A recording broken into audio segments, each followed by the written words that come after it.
To load sample data in Excel 365, go to Home tab and Analyze Data.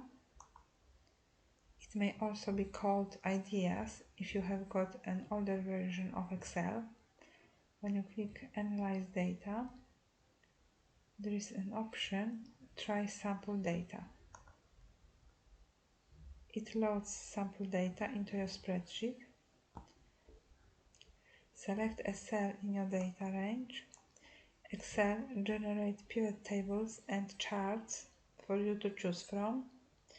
You can also ask a question about your data or use a suggested question.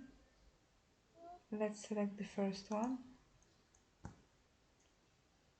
And you can insert a pivot table.